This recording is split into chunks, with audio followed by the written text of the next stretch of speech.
I was 16 years old when I saw my mother kneeling on the floor, begging her employer not to fire her. Please, I need this job. My son has school fees to pay. The woman looked at my mother, threw a few crumpled bills at her feet, and said something I'll never forget.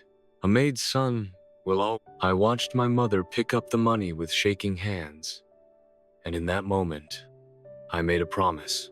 One day, I would become so rich that my mother would never clean another person's house again. And 10 years later, I returned to that same house in a black luxury car worth more than everything they owned. But before I tell you what happened next, subscribe to Leon Drama Stories, because this story proves that a mother's sacrifice can change destiny. My name is Ethan Carter, and I grew up in one of the poorest neighborhoods in the city. Our house wasn't really a house. It was a tiny one-room apartment with leaking walls and a broken fan that barely worked. During summer, it felt like an oven. During winter, it felt like a freezer. But my mother never complained. Every morning, she woke up at 5 o'clock, cooked breakfast, ironed my school uniform, and then left to clean other people's homes. She worked as a maid for more than 12 hours every day. I never understood how tired she was, because every evening she came home smiling. "How was school?" she would ask. I would complain about homework or exams, and she would listen carefully, even though her hands were swollen and her back was in pain. One night, I woke up and saw her sitting alone in the kitchen. She was crying. I had never seen my mother cry before. "Mom, what's wrong?" She quickly wiped her tears and smiled. "Nothing, sweetheart. Go back to sleep." But I saw the unpaid bills on the table. We had almost no money left. The next day, I followed her to work without telling her. I wanted to understand why she was crying. What I saw broke my heart. She cleaned 5 different houses every day. She washed dishes, scrubbed bathrooms, cleaned windows, and carried heavy laundry baskets. Some people treated her kindly. Others treated her like she wasn't even human. At the final house, the owner yelled at her because there was dust on a shelf. Then she said the words that changed my life forever. "A maid's son will never become anything." I stood outside the door listening. My fists were shaking. I wanted to run inside and scream at her. But then I looked at my mother. She stayed silent. She didn't argue. She simply kept working.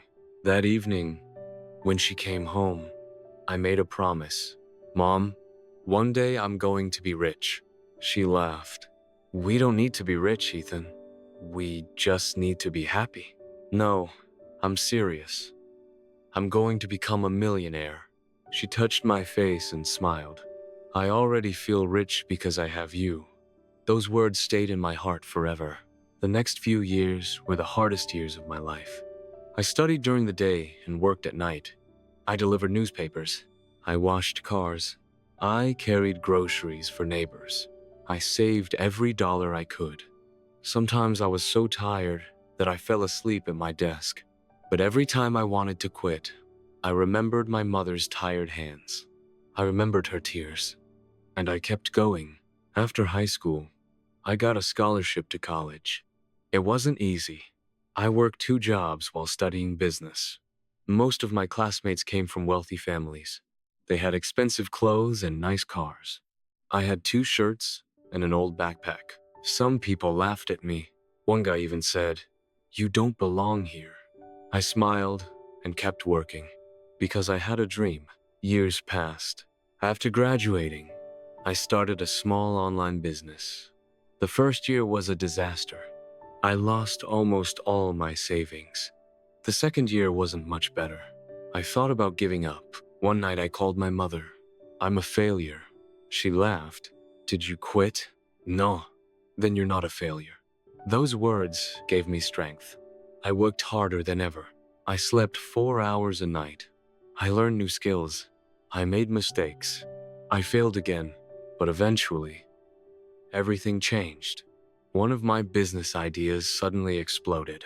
Customers came from everywhere. My company grew faster than I ever imagined. Within 3 years, I became a millionaire. I stared at my bank account in disbelief. The first person I called was my mother. "Mom, I did it." What happened? We're free. She didn't understand, so I drove home. I parked my new black car outside our apartment. She walked outside and looked at it. Whose car is this? It's yours. She laughed. Stop joking. I handed her the keys. She looked confused. Then, I gave her the documents for a beautiful new house. Her hands started shaking. What is this? Our new home. Tears filled her eyes. No, Ethan, this can't be real. I hugged her tightly. It is real, Mom. You'll never work as a maid again. She began crying. The kind of crying that comes from years of pain finally ending. A week later, I asked her something. Do you remember the woman who said a maid's son would stay poor forever? She nodded. I want to visit her. We drove to the same neighborhood, the same house, the same front door. When the woman opened it, she didn't recognize us. Then she saw my mother. Her face turned pale. I smiled and handed her my business card. I'm the maid's son. She looked at the luxury car behind me. She looked at my expensive suit, then back at my mother. No one said anything for several seconds. Finally, I spoke. You once said I would never become anything. Tears filled my mother's eyes. I took her hand, but because of this woman, I became everything. Then we turned around and walked away. I didn't need revenge. I didn't need an apology. Seeing my mother smile was enough. Today, my mother spends her days traveling, gardening, and enjoying life. Every time she thanks me, I tell her the truth. I didn't become a millionaire for myself. I became a millionaire for the woman who sacrificed everything so I could have a future. Because behind many successful people is someone who suffered quietly so they could dream bigger. And in my case, that person was my mother. If this story touched your heart, don't forget to like, subscribe to Leon Drama Stories, and share this video with someone who loves their mother. Because money can buy many things, but nothing in this world can repay a mother's sacrifices.